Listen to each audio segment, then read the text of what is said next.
Hi ಸ್ನೇಹಿತರೆ, welcome to our channel Mithun Raj ಅಡಿಗೆ ಮನೆ. ಇವತ್ತಿನ ವಿಡಿಯೋದಲ್ಲಿ ಸ್ಪೆಷಲ್ ಆಗಿ ನಾನು ಪಾಲಕ್ ಸೊಪ್ಪಿನ ವಡೆ ಮಾಡಿ ತೋರಿಸ್ತಾ ಇದ್ದೀನಿ. ಪಾಲಕ್ ಸೊಪ್ಪು ನಮ್ಮ ಆರೋಗ್ಯಕ್ಕೆ ತುಂಬಾನೇ ಒಳ್ಳೆಯದು. ಯಾವುದಾದ್ರೂ ಒಂದು ರೂಪದಲ್ಲಿ ತಿಂತಾನೆ ಇರಬೇಕು.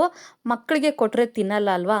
ಅಂತ ಟೈಮಲ್ಲಿ ಒಂದ್ಸರಿ ಈ ರೀತಿ ಪಾಲಕ್ ವಡೆನ ಮಾಡ್ಕೊಡಿ. ನಿಜವಾಗ್ಲೂ ತುಂಬಾ ಇಷ್ಟಪಟ್ಟು ತಿಂತಾರೆ. ಇದರಲ್ಲಿ ಪಾಲಕ್ ಸೊಪ್ಪು ಹಾಕಿದೀವಿ ಅಂದ್ರೆ ನಂಬೋದೇ ಇಲ್ಲ, ಅಷ್ಟು ರುಚಿಯಾಗಿರುತ್ತೆ ಅಂಡ್ ಗೊತ್ತಾಗೋದು ಇಲ್ಲ. ಸಂಜೆ ಟೀ ಕಾಫಿ ಜೊತೆಗೆ ಏನಾದರೂ ತಿನ್ಬೇಕು ಅಂದ್ರೆ ಈ ಪಾಲಕ್ ಸೊಪ್ಪಿನ ವಡೆ ಬೆಸ್ಟ್ ಅಂತ ಹೇಳ್ತೀನಿ. ಮೊದಲನೇದಾಗಿ ಪಾಲಕ್ ಸೊಪ್ಪನ್ನ ಈ ರೀತಿ ಸಣ್ಣದಾಗಿ ಕಟ್ ಮಾಡ್ಕೊಂಡು ಒಂದಲ್ಲ ಎರಡ್ ಸಲ ನೀಟಾಗಿ ತೊಳ್ಕೊಂಡು ರೆಡಿ ಮಾಡ್ಕೊಂಡಿದ್ದೀನಿ. ಅರ್ಧ ಕಟ್ಟಿನಷ್ಟು ಪಾಲಕ್ ಸೊಪ್ಪನ್ನ ಸಣ್ಣದಾಗಿ ಕಟ್ ಮಾಡ್ಕೊಳ್ಳಿ. ಎಷ್ಟು ಸಾಧ್ಯನ ಸಣ್ಣದಾಗಿ ಕಟ್ ಮಾಡ್ಕೊಂಡು ರೆಡಿ ಮಾಡ್ಕೊಂಡು ಇಟ್ಕೊಳ್ಳಿ. ನಂತರ ಇದಕ್ಕೆ ಒಂದು ಮೀಡಿಯಂ ಈರುಳ್ಳಿನ ಸಣ್ಣದಾಗಿ ಕಟ್ ಮಾಡ್ಕೊಂಡಿದ್ದೀನಿ. ನಂತರ ರುಚಿಗೆ ತಕ್ಕಷ್ಟು ಉಪ್ಪನ್ನ ಹಾಕಿ ಫಸ್ಟ್ ನೀಟಾಗಿ ಮಿಕ್ಸ್ ಮಾಡ್ಕೋಬೇಕು. ಯಾಕೆಂದ್ರೆ ನೀರಿನಾಂಶ ಎಲ್ಲ ಬಿಟ್ಕೊಳ್ತಾ ಹೋಗುತ್ತೆ. ಅಂಡ್ ನಿಮ್ಮೆಲ್ಲರ ಹತ್ರ ಒಂದು ರಿಕ್ವೆಸ್ಟ್, ನನ್ನ ಚಾನಲ್ನ ಮೊದಲನೇ ಬಾರಿ ನೋಡ್ತಾ ಇದ್ರೆ ಪ್ಲೀಸ್ ಎಲ್ಲರೂ ದಯವಿಟ್ಟು ಸಬ್ಸ್ಕ್ರೈಬ್ ಮಾಡ್ಕೊಳ್ಳಿ. ಅದರಲ್ಲಿರುವಂತ ಬೆಲ್ ಬಟನ್ ನ ಕ್ಲಿಕ್ ಮಾಡಿದ್ರೆ ನಾನು ಯಾವಾಗ ವಿಡಿಯೋಸ್ ಹಾಕಿದ್ರು ನೋಟಿಫಿಕೇಶನ್ ಬರುತ್ತೆ. ಎಲ್ಲವನ್ನು ಸರಿಯಾಗಿ ಮಿಕ್ಸ್ ಮಾಡ್ಕೊಂಡು ಪಕ್ಕಕ್ಕೆ ಇಟ್ಕೊಳ್ಳೋಣ. ನಂತರ ಒಂದು ಬೌಲಲ್ಲಿ 1 ಟೀ ಸ್ಪೂನ್ ಅಷ್ಟು ಕೊತ್ತಂಬರಿ ಕಾಳು, ಅರ್ಧ ಟೀ ಸ್ಪೂನ್ ಅಷ್ಟು ಜೀರಿಗೆ, ಅರ್ಧ ಟೀ ಸ್ಪೂನ್ ಅಷ್ಟು ಸೋಂಪು, ಇವನ್ನೆಲ್ಲವನ್ನು ಹಾಕ್ಬಿಟ್ಟು ಈ ರೀತಿ ತರಿತರಿಯಾಗಿ ನಾನು ಕುಟ್ಕೊಂಡಿದ್ದೀನಿ. ನೀವು ಬೇಕಿದ್ರೆ ಮಿಕ್ಸಿ ಕೂಡ ಮಾಡ್ಕೋಬಹುದು, ಬಟ್ ಈ ರೀತಿ ಸ್ವಲ್ಪ ಸ್ಮ್ಯಾಶ್ ತರ ಮಾಡ್ಕೊಂಡ್ರೆ ಚೆನ್ನಾಗಿರುತ್ತೆ. ನಂತರ ಒಂದು ಆಲೂಗಡ್ಡೆನ ತಗೊಂಡಿದ್ದೀನಿ. ಅದ್ರ ಮೇಲೆ ಪೀಲ್ ಆಫ್ ಎಲ್ಲ ಮಾಡ್ಕೊಂಡು ಇವಾಗ ಇದನ್ನ ತುರ್ಕೋಬೇಕು. ಈ ರೀತಿ ಹಸಿ ಆಲೂಗಡ್ಡೆನ ಹಾಕೋದ್ರಿಂದ ಒಳ್ಳೆ ಟೇಸ್ಟ್ ಬರುತ್ತೆ. ನೋಡಿದ್ರ ನಾನು ಇಲ್ಲಿ ಎಲ್ಲವನ್ನು ತುರಿದ್ಕೊಂಡು ರೆಡಿ ಮಾಡ್ಕೊಂಡು ಇಟ್ಕೊಂಡಿದ್ದೀನಿ. ಇವಾಗ ಒಂದು ಬೌಲಲ್ಲಿ ನೀರು ತಗೊಂಡು ತುರಿದಿರುವಂತ ಆಲೂಗಡ್ಡೆನೆಲ್ಲ ಹಾಕ್ಬಿಟ್ಟು ಒಂದಲ್ಲ ಎರಡ್ ಸಲ ನೀಟಾಗಿ ತೊಳ್ಕೊಬೇಕು. ಯಾಕೆಂದ್ರೆ ಆಲೂಗಡ್ಡೆಯಲ್ಲಿ ಸ್ಟಾರ್ಚ್ ಇರುತ್ತಲ್ಲ, ಅದನ್ನೆಲ್ಲ ಹೋಗ್ಬೇಕು. ಆಲೂಗೆಡ್ಡೆನ ನೀಟಾಗಿ ತೊಳೆದಿದ್ಮೇಲೆ ಈ ರೀತಿ ಕೈಯಲ್ಲಿ ತಗೊಂಡು ಆಲೂಗೆಡ್ಡೆನ ಈ ರೀತಿ ಗಟ್ಟಿಯಾಗಿ ಹಿಂಡ್ಬಿಟ್ಟು ಪಾಲಕ್ ಸೊಪ್ಪಿನ ಬೌಲಲ್ಲಿ ಹಾಕೊಂತೀನಿ. ಇದೇ ರೀತಿಯಾಗಿ ಎಲ್ಲ ಆಲೂಗೆಡ್ಡೆನ ನೀರಲ್ಲಿ ತೊಳೆದ್ಬಿಟ್ಟು ಹಿಂಡ್ಬಿಟ್ಟು ಪಾಲಕ್ ಸೊಪ್ಪಿನ ಬೌಲಲ್ಲಿ ಹಾಕ್ಬಿಟ್ಟು ಇದನ್ನ ಕೂಡ ನೀಟಾಗಿ ಮಿಕ್ಸ್ ಮಾಡ್ಕೊಂಡ್ಬಿಡೋಣ.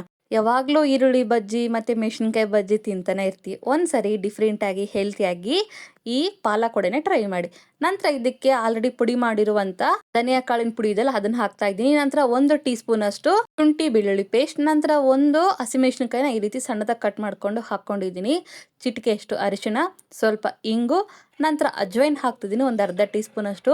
ಅಂಗೈಲಿ ಹಾಕೊಂಡು ಈ ರೀತಿ ಉಜ್ಜಿ ಹಾಕೊಳ್ಳಿ, ಡೈಜೆಷನ್ಗೆ ತುಂಬಾನೇ ಹೆಲ್ಪ್ಫುಲ್ ಆಗುತ್ತೆ. ನಂತರ ಇದಕ್ಕೆ 1 ಟೀ ಸ್ಪೂನ್ ಅಷ್ಟು ಕಸೂರಿ ಮೇಥಿ, ನಂತರ ಫ್ರೆಶ್ ಆಗಿರುವಂತ ಕೊತ್ತಂಬರಿ ಕೂಡ ಹಾಕ್ತಾ ಇದ್ದೀನಿ. ಈ ಎಲ್ಲವನ್ನು ಹಾಕ್ಬಿಟ್ಟು ಇವಾಗ ಮಿಕ್ಸ್ ಮಾಡ್ಕೋಬೇಕು. ಎಲ್ಲವನ್ನು ಸರಿಯಾಗಿ ಮಿಕ್ಸ್ ಮಾಡ್ಕೊಂಡ್ರೆ ಜ್ಯೂಸಿ ಆಗಿ ಬರುತ್ತೆ. ಎಲ್ಲವನ್ನು ಸರಿಯಾಗಿ ಮಿಕ್ಸ್ ಮಾಡ್ಕೊಂಡಿದ್ಮೇಲೆ ನಂತರ ಇದಕ್ಕೆ ಕುಕಿಂಗ್ ಸೋಡಾ ಹಾಕ್ತಿದ್ದೀನಿ, ಒಂದು ಚಿಟಿಕೆಯಷ್ಟು.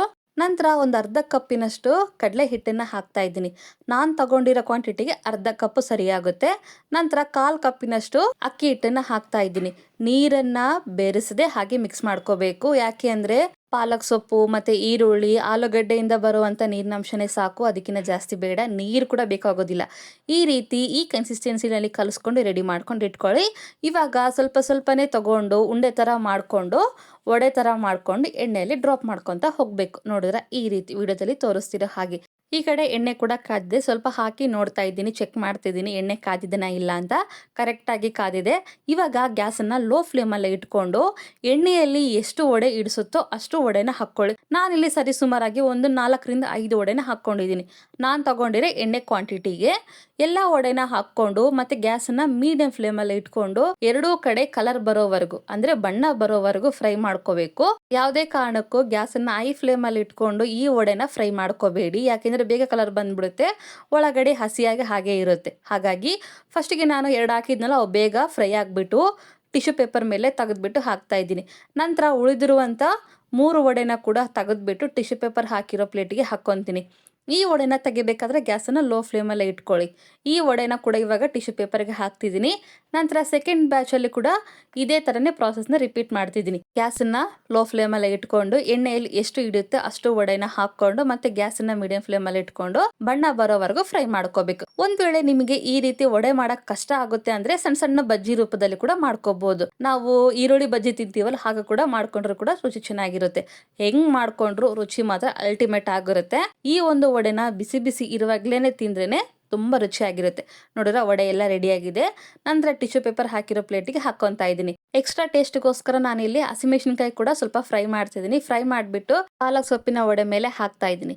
ಈ 2 ಕಾಂಬಿನೇಷನ್ ತುಂಬಾನೇ ಚೆನ್ನಾಗಿರುತ್ತೆ. ಒಂದ್ಸರಿ ಟ್ರೈ ಮಾಡಿ ನೋಡಿ. ಪಕ್ಕದಲ್ಲಿ ಒಂದು ಟೀ ಕೂಡ ಇರಬೇಕು, ಇನ್ನೂ ಮಸ್ತಾಗಿರುತ್ತೆ. ಖಂಡಿತ ಈ ರೆಸಿಪಿನ ಟ್ರೈ ಮಾಡ್ತಿರಲ್ಲ, ಖಂಡಿತ ಟ್ರೈ ಮಾಡಿ, ನಿಮಗೆ ಇಷ್ಟ ಆಗೋದಂತೂ ಗ್ಯಾರಂಟಿ ಅಂಡ್ ಹೆಲ್ತಿ ಕೂಡ. ಈ ರೆಸಿಪಿ ಈ ವಿಡಿಯೋ ನಿಮಗೆ ಇಷ್ಟ ಆದ್ರೆ ನನ್ನ ಚಾನಲ್ನ like, share, comment and subscribe ಮಾಡ್ಕೋದನ್ನ ಮಾತ್ರ ಮರಿಬೇಡಿ. ಓಕೆನಾ? ಮುಂದಿನ ವಿಡಿಯೋದಲ್ಲಿ ಮತ್ತೆ ಸಿಗ್ತೀನಿ. ಅಲ್ಲಿವರೆಗೂ ಟೇಕ್ ಕೇರ್, ಬಾಯ್.